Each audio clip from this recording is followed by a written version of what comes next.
కానీ బీజేపీలోకి పోతావాడ నువ్వు బీజేపీలోకి పోతావు అనే ఆరోపణ నేను పెడితే 10 సార్లు అంటే కూడా ఒక్కసారి కూడా ఇప్పటివరకు ఒక్క మాట చెప్తలేడు. నేను ఓను బై నేను జీవితాంతం కాంగ్రెస్లోనే ఉంటా అని ఒక్క మాట పొరపాటున మాట్లాడతాడా? మాట్లాడాడు. ఆయన మాటలు ఎట్లున్నాయో మీరు చూస్తున్నారు. ఏం మాట్లాడుతున్నాయో ముఖ్యమంత్రి కూడా అట్లా మాట్లాడచ్చా?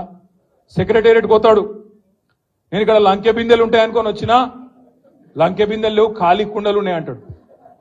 ఇప్పుడు నేను అడుగుతున్న ఒకటే, మీకు లంకె బిందెలు అంటే వాటి కోసం ఎవరు తిరుగుతారు? గడ్డపారలు పట్టుకొని, తటపారలు పట్టుకొని, నెత్తి మీద బట్టలు కట్టుకొని అర్ధరాత్రి దొంగలు తిరుగుతారు. మరి ఈయన ఎట్లా అయినా ఈయన ఏం చేస్తున్నా ఇదివరకు నాకు తెలియదు, కానీ లంకె బిందెలు అంటాడు. నిన్నగాక మొన్న ఆడ చూసిన మహబూబ్నగర్లో మాట్లాడుతాడు. ఈయన ఏమంటాడు? కొడుకుల్లారా పేగులు మెడలు వేసుకుంటా అంటాడు. పేగులు మెడలు వేసుకుంటేంది రావులా? నాకు అర్థం కాక అడుగుతా. అరే నువ్వు ముఖ్యమంత్రివా లేకపోతే బోటి కొట్టేటోనువా? పేగులు మెడలు వేసుకునేది నాకు అర్థం కాదు. పేగులు మెడలు వేసుకొని తిరుగుతారు ఎవడన్నా ముఖ్యమంత్రి? ఇంత బేకారు మాటలు మాట్లాడతారా ముఖ్యమంత్రి స్థాయిలో? ఇంకా అంటుండు జేబుల కత్తెర పెట్టుకొని తిరుగుతున్నా నేను అంటాడు. జేబుల కత్తెర పెట్టుకొని ఎవడు తిరుగుతాడే? పక్కా జేబు దొంగలు తిరుగుతారు గసంటోడు. అయ్యా రేవంత్ రెడ్డి గారు, జేబుల కత్తెర దగ్గర పైలం అటు ఇటు అయితే డేంజర్ ఉంటుంది సుమా, చాలా డేంజర్. జాగ్రత్తగా పెట్టుకోండి.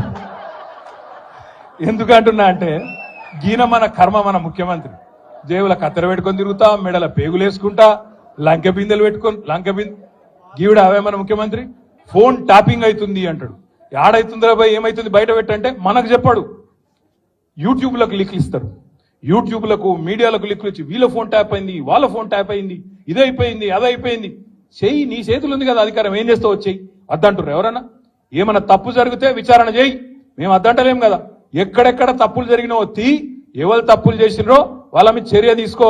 భయపడతాం, ఎవడు కూడా ఇక్కడ భయపడ్డాడు ఎవడు లేనే లేడు. నువ్వు ఎంటిగా కూడా వీకలేవు అనే మాట కూడా నేను విజ్ఞప్తి చేస్తా ఉన్నా.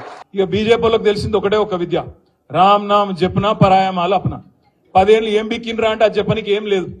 10 ఏళ్ళు ఏం చేసిరా మోడీ గారు ఈ దేశానికంటే చెప్పేందుకు ఏం లేదు కిషన్ అన్నకు. అందుకే ఏం చెప్పాలి? జై శ్రీరామ్. మేము కూడా జై శ్రీరామే, మాకేం అభ్యంతరం లేదు. కానీ కాకపోతే మీరు ఆడుతున్న ఈ నాటకం, రాముని అడ్డం పెట్టుకుని ఆడుతున్న నాటకం ఏదైతుందో తప్పకుండా అందరం కూడా పసిగట్టవలసిన అవసరం ఉంది.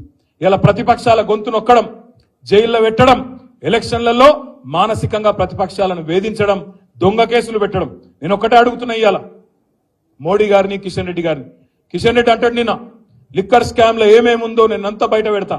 అది కోర్టులోనే ఉండే, కోర్టులో పెట్టు, బయట పెట్టు. నిజంగా తప్పు జరిగితే బయట పెట్టి కోర్టులో జడ్జి గారు శిక్ష వేస్తాడు, తప్పకుండా న్యాయం జరుగుతుంది. ఇష్టం వచ్చినట్టు బయట ఒర్లుడు, నోరు వారేసుకున్నాడు కాదు. 5 ఏళ్లు కేంద్ర మంత్రిగా సికింద్రాబాద్కి ఏం చెప్పినావో, ఏం చేసినావో ఇప్పటి వరకు చెప్పుమని చెప్పి నేను అడుగుతా ఉన్నా. చెప్పి ఓటు అడుగుమని చెప్పి నేను కోరుతా ఉన్నా.